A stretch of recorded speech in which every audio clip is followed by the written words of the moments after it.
Hello दोस्तों, welcome to growing scientist. और आज हम सीखेंगे, अगर आप एयरटेल पेमेंट बैंक रिटेलर हैं तो आप अपने रिटेलर अकाउंट से कैसे पैसे ट्रांसफ़र कर सकते हैं किसी दूसरे के अकाउंट पे। अब तो सबसे पहले हम Airtel payment bank retailer website पे जाएंगे, पोर्टल पे जाएंगे, जिसका लिंक मैंने आपको डिस्क्रिप्शन में दे दिया है। और फिर ये मैं अपने कंप्यूटर पे कर रहा हूँ। अगर आप अपने फ़ोन से कर रहे हैं तो आपको ई मित्रा ऐप से करना होगा। दोस्तों, शुरू करने से पहले मैं आपको बता दूं, अगर आप एयरटेल पेमेंट बैंक के रिटेलर नहीं हैं तो आप रिटेलर बन सकते हैं। आप अपने नज़दीकी एयरटेल डिस्ट्रीब्यूटर से कांटेक्ट करें और वो आपको एक लापू नंबर, एक एयरटेल की सिम देगा, जिसके बाद आप एयरटेल पेमेंट बैंक के रिटेलर बन सकते हैं। अब हम इसके फ़ायदे के बारे में बात करते हैं। तो इसके कई फ़ायदे हैं।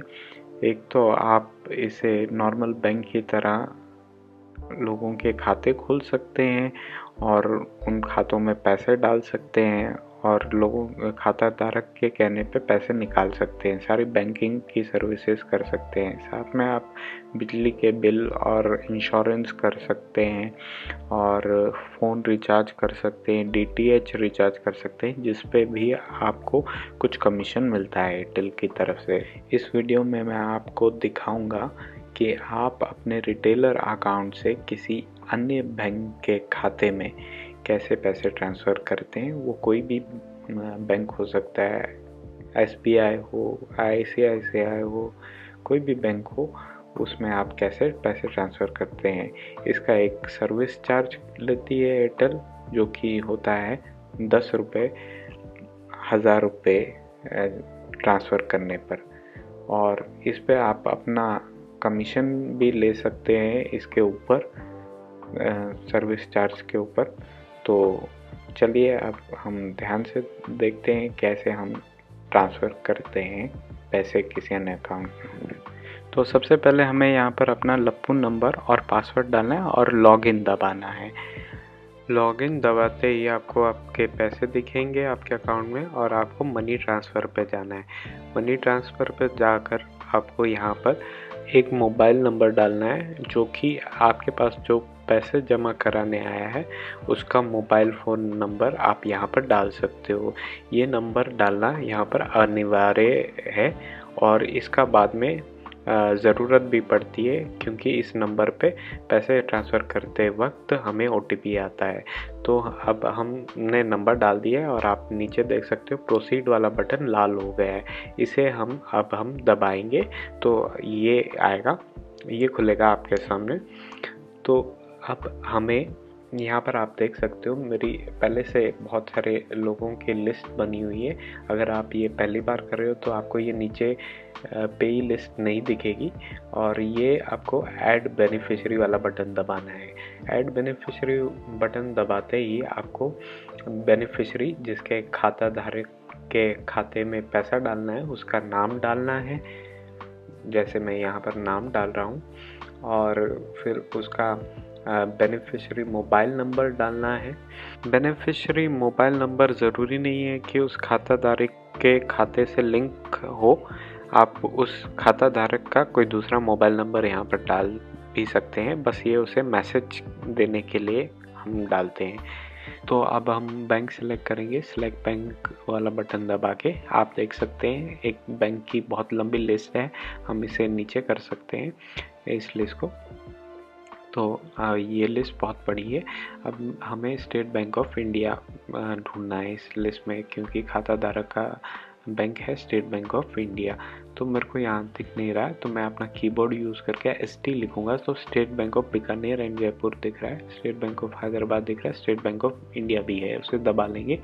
फिर आप देख सकते हैं state bank of India select है। अब हम उसका IFSC कोड डालेंगे यहाँ पर, और IFSC कोड डालते ही आपको बैंक एड्रेस में, ब्रांच एड्रेस पे आपको आपकी ब्रांच दिख जाएगी। फिर हमें अकाउंट नंबर भरना है।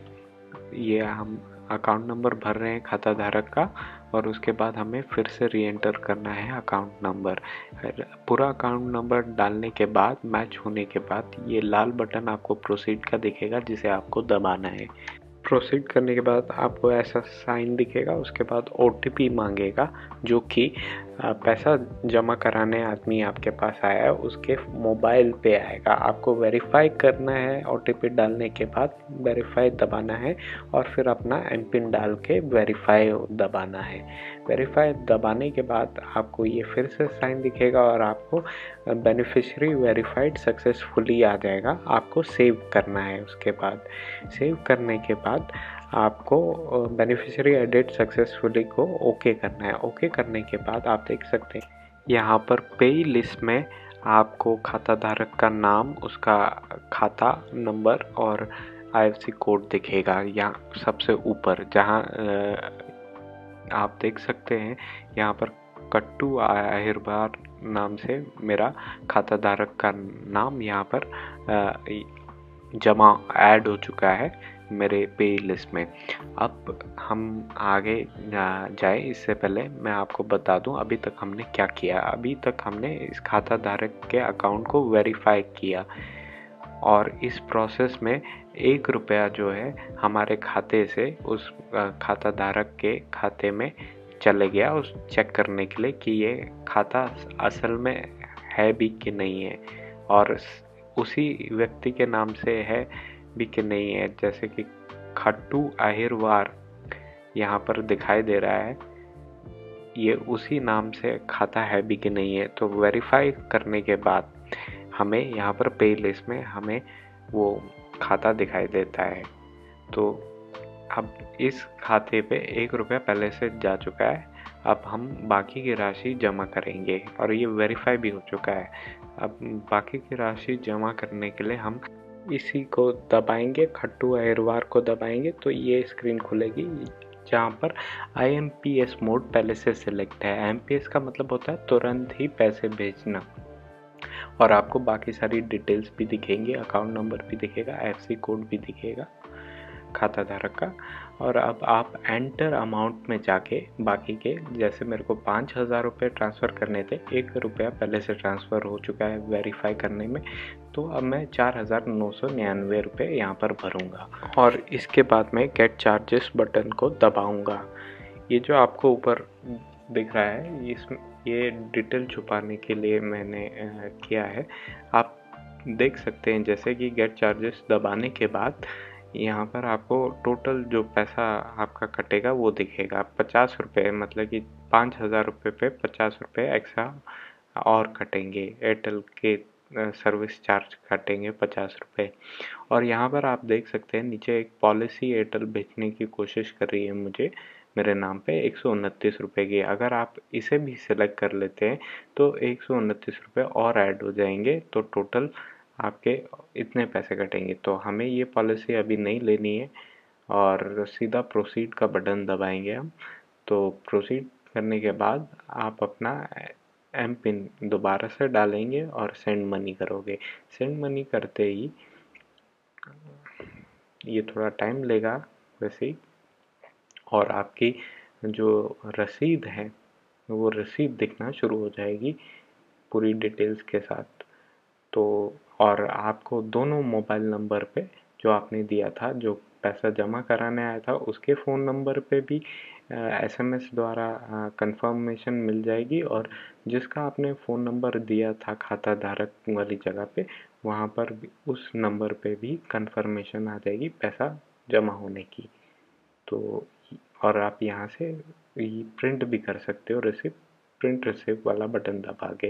तो ये थी सारी डिटेल। तो दोस्तों मैं ऐसी वीडियोस लाता रहता हूँ आपके लिए, तो इस चैनल को सब्सक्राइब करें, इस वीडियो को ज़्यादा से ज़्यादा लाइक करें और शेयर करें। Thank you.